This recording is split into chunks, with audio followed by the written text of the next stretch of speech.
السلام عليكم ورحمة الله وبركاته. بسم الله والصلاة والسلام على رسول الله وعلى آله وصحبه وسلم. رب اشرح لي صدري ويسر لي أمري واحلل عقدة من لساني يفقهوا قولي. أما بعد, I ask Allah subhanahu wa ta'ala to reward you for your time and effort towards understanding Allah's beautiful names. May Allah subhanahu wa ta'ala allow you to see the fruits of this in the dunya and in the akhirah. Ameen ya Rabbil Alameen. Brothers and sisters, I would like to begin with a question. Do we as Muslims believe that those who do good, no matter how small it may be, they will get rewarded for it? And those who do a bad deed, regardless of how small it may be, they'll be held accountable for it? The answer to this as Muslims is absolutely yes. Why? Because of one of Allah's beautiful names is Ad-Dayyan. Ad-Dayyan, the one who holds others accountable and recompenses them. And Allah Ad-Dayyan, He has something called Yawmuddin, the day of accountability, the day of recompense. So this tells us that He does not let go of an action that was done, whether good or bad, except that He compensates the person for it, and whether that person was a Muslim or was a kafir. So the thing, brothers and sisters, I'll be honest with you, one of the problems that we have is that there are many people who belittle a good deed. And they will say, oh, the reward of this will be so minute, so small, so it's not worth it. On the other hand, there are some people that would belittle a bad deed. Regardless of how small it may be, they would say, oh, you know what, it's not a big deal, do istighfar and khalas, and they just take it so lightly. And you know why this is such a concern? Because Allah subhanahu wa ta'ala said in the Quran, أعوذ بالله من الشيطان الرجيم بسم الله الرحمن الرحيم فَمَنْ يَعْمَلْ مِثْقَالَ ذَرَّةٍ خَيْرًا يَرَهُ. He or she, whoever does an atom weight of good, they will see the results. وَمَنْ يَعْمَلْ مِثْقَالَ ذَرَّةٍ شَرًّا يَرَهُ. And he whoever, or she whoever, does a small amount, an atom weight of a bad deed, they will also face the consequences and the results of it. This is what Muslims will believe, whether that person was a Muslim or a kafir. Now I'd like to show you and talk more about details about Allah Ad-Dayyan, and how that name is implemented in the dunya, and how that name is implemented in the akhirah. So let's look in the dunya. Rasulullah sallallahu alayhi wa sallam said, and don't forget to say sallallahu alayhi wa sallam, he said, إِنَّ اللَّهَ لَا يَظْلِمُ مُؤْمِنًا حَسَنَةً يُعْطَى بِهَا فِي الدُّنْيَا وَيُجْزَى بِهَا فِي الْآخِرَةِ. Allah subhanahu wa ta'ala will never wrong the believer, rather reward him or her for the good deed that they've done in dunya, in addition also in akhirah. وَأَمَّا الْكَافِرِ, that even the kafir, this authentic hadith, when he or she does a good deed, Allah will reward them in the dunya. Had they do it for Allah, مَا عَمِلَ بِهَا لِلَّهِ فِي الدُّنْيَا, Allah will give them the reward. حَتَّى إِذَا أَفْضَى إِلَى الْآخِرَةِ, however, when they go to al-akhirah يوم القيامة, لَمْ يَكُنْ لَهُ حَسَنَةٌ يُجَزَى بِهَا. Allah subhanahu wa ta'ala will not reward them for the good that they've done in the dunya. Khalas, they were compensated of the good they've done in the dunya. So Allah Ad-Dayyan, He basically recompenses for the Muslim and kafir, regardless if it's small or big in dunya, and akhirah will be given to the believer. Well, that's an additional thing. We ask Allah subhanahu wa ta'ala to make me and you among those who are believers and die as believers. Ameen ya Rabbil Alameen. In this ayah, Allah subhanahu wa ta'ala tells us that our actions have a huge influence towards the consequences and the results we face. Allah said, وَمَا أَصَابَكُم مِّن مُّصِيبَةٍ فَبِمَا كَسَبَتْ أَيْدِيكُمْ وَيَعْفُو عَن كَثِيرٍ. And whatever strikes you of disaster, it is for what your hands have earned. Whatever disaster came upon you is because of what your hands have earned. But He pardons much. Allah forgives a lot. Be kind to your parents, because one day, had you do so, the chances of having a righteous child who is righteous to you is a big, big chance. Not 100%. Maybe it's a test that you were good to your parents, but Allah tests you with a child, son or daughter, that gives you a very difficult life. It is possible. But Allah subhanahu wa ta'ala in general, when you're good to your parents, Allah allows your children to be good to you. And I have two stories to share with you. True stories, where one time there was a boy, he was walking with his father in the park. While they were walking in the park, what happened? This boy, he slapped his father after an argument that was so heated back and forth, back and forth. The boy got so angry and he slapped his father. What happened is that many of the people around, there was in a Muslim country, they went to that boy and they jumped him and said, why do you do this to your father? What's wrong with you? You have no akhlaq. Don't you know that your father and mother are your gate to Jannah? What's wrong with you? Then the father told the people, stop, leave him alone. But why? Why not advise him? He said, leave him alone. For wallahi, I was walking with my father on this same park and I slapped my father. Subhanallah. How the dunya went on and whatever goes around comes around. And that boy grew up and slapped the father whom that father slapped his own father back in the time. And look at this other story. There was a husband and wife. And this husband, his father was married and had a maid and had a driver in their house. Allah subhanahu wa ta'ala willed that the wife of that grandfather, the wife which is grandmother, passes away. So the boy felt bad for his father that he needs to bring him now to the house so his father does not stay there all alone.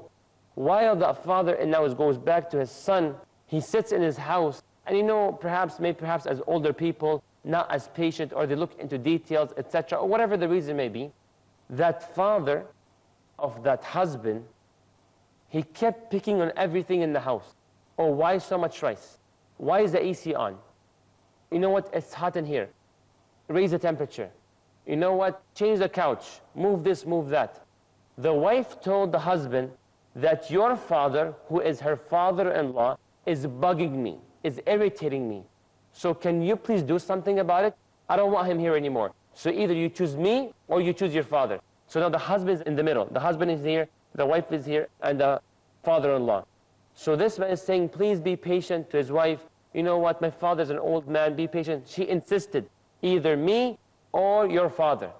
Then that man, what he did was, he chose his wife over his father. And that's a very incorrect decision to make.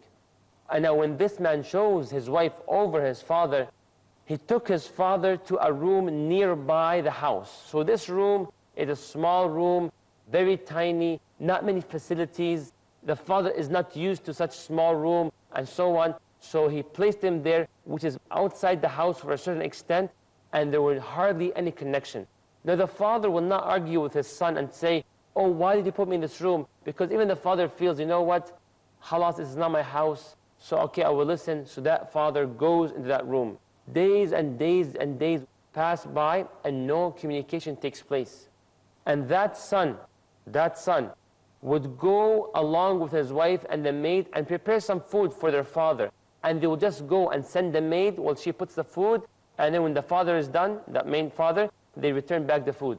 Until one time, the wife said, you know what, I'm worried your father, my father-in-law, would break the plates that are made out of glass. So why not give him plates out of plastic and cup out of plastic? Subhanallah. And that husband submitted and he listened and he told the maid, do whatever my wife says. So they gave him a plastic plate and a plastic cup, and that same plate, same cup was used every single time. Lo and behold, not too long after this, who dies? That father-in-law dies. When he dies, he becomes so sad, and that son goes to that room and starts to pick up things here and there that were so dirty. And then everything in the room was so dirty because hardly anyone walked in there to clean it. When the grandson came to that room, he saw the plate and he said, oh Baba, I want the plate, I want the plate. So he took the plate. The father said, no, no, no, it's dirty, it's disgusting, leave that plate, it's disgusting. The son said, no, no, Baba, I want it so bad. The father said, why do you want it? Like, what's so special about it? He said, no, Baba, I want it so bad. The father said, okay, what do you want it for? He said, Baba, because when you grow up, I can give you that same plastic plate so you can eat from it. Subhanallah. Remember, you being righteous to your parents will increase your chances of you having righteous children. كَمَا تَدِينُ تُدَانُ. And do whatever you wish, for what goes around comes around. And wallahi, this is the sunnah of Allah in this dunya. We mentioned already some authentic ahadith, some ayat that are so clear, so clear. Look, subhanallah, at this story that I personally witnessed. I saw a brother, two brothers actually. One person was very fat, the other one was skinny. The skinny person kept making fun of the fat brother, kept making fun of him, oh, you're fat, you walk like this, you walk like that, etc. Now what happened afterwards, not too long after this, the skinny person ended up having a belly, a very funny belly. Why? Because he was still skinny here and there, but the belly was expanded. It was very weird. And you know what that brother says? He said, Wallahi, I sense it and I feel it, and I can almost confirm that the reason my stomach is like that and big and fat is because I used to make fun of the other person. Right after the break, so please be patient. Barakallahu feekum, jazakumullahu khaira, wassalamu alaikum wa rahmatullahi wa barakatuh.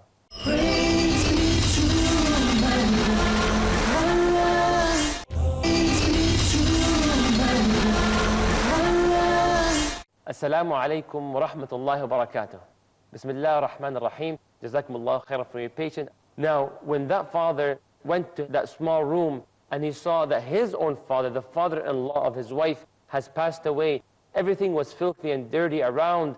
So then he said, you know what, this is disgusting. No one shall touch anything. We'll get some people to clean it up, etc. Then the grandson, who was about 11 years old, walks into that room, grabs that plastic plate and holds it tight to him. The father said, no, leave it. It's disgusting. It's filthy. Leave it. Leave it. He said, no, Baba, I want it so bad. The father said, okay, what do you want it for? He said, Baba, because when you grow up, I can give you that same plastic plate so you can eat from it. SubhanAllah. Remember, you being righteous to your parents will increase your chances of you having righteous children. كَمَا تَدِينُ تُدَانُ. And do whatever you wish, for what goes around comes around. And wallahi, this is the sunnah of Allah in this dunya. We mentioned already some authentic ahadith, some ayat that are so clear. So clear. Look, subhanAllah, at this story that I personally witnessed. I saw a brother, two brothers actually. One person was very fat, the other one was skinny. The skinny person kept making fun of the fat brother, kept making fun of him, oh, you're fat, you walk like this, you walk like that, etc. Now what happened afterwards, not too long after this, the skinny person ended up having a belly, a very funny belly. Why? Because he was still skinny here and there, but the belly was expanded. It was very weird. And you know what that brother says? He said, Wallahi, I sense it and I feel it, and I can almost confirm that the reason my stomach is like that and big and fat is because I used to make fun of the other person. Whatever goes around comes around. Pay attention.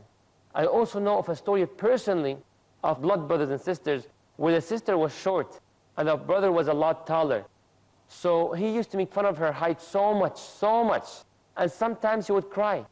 And one time the brother was drinking a cup of water and the cup fell, and his sister was right there.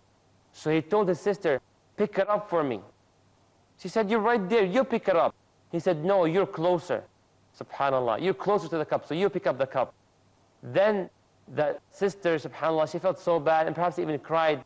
But not too long after that, they both got a lot older, and that brother married a sister.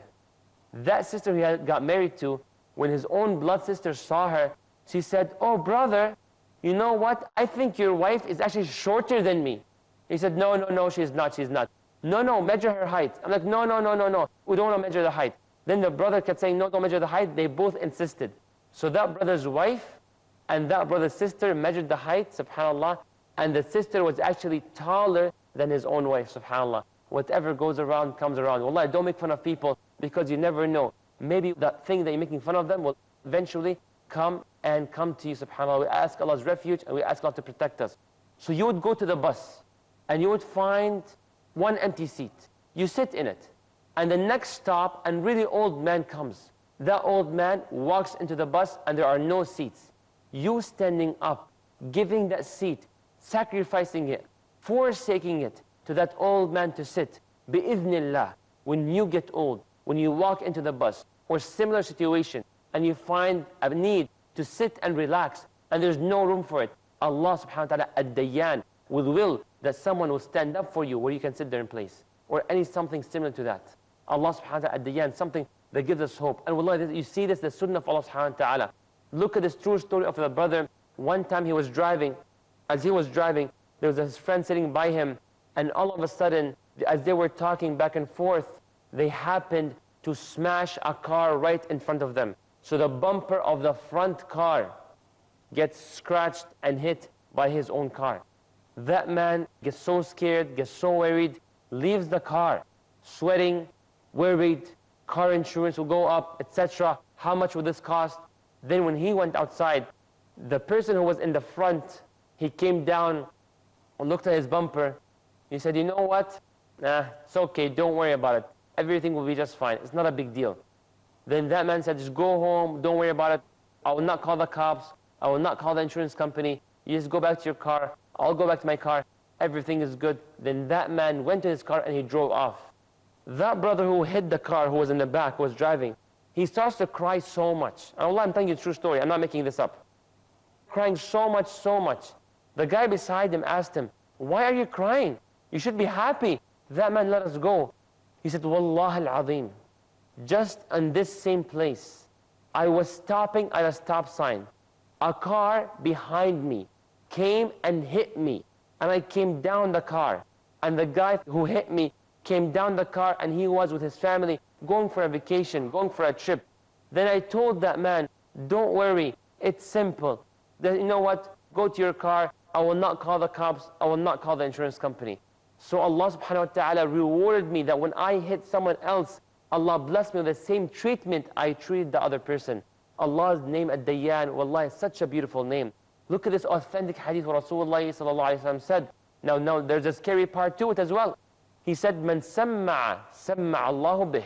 He or she, whoever tries their best to do their deeds in a way that the people will praise him or praise her. So the only intention they would do a good deed is for people to praise them. What will happen? Samma'a Allahu bih.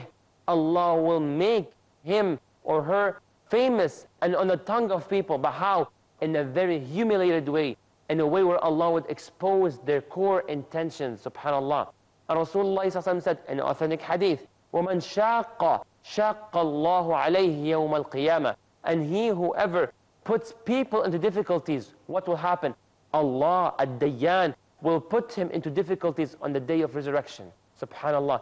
Brothers and sisters, something that we really need to pay attention to. How do we treat people? Wallahi, remember this. Whatever goes around will come around.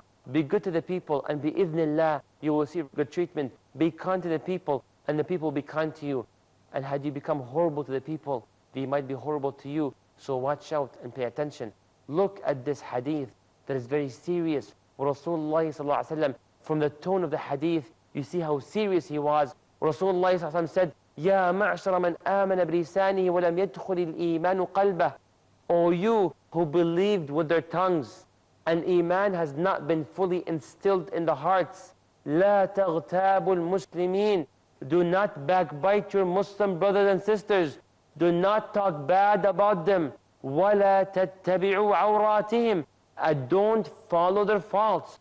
Don't keep picking on every mistake they make. Why? What will happen?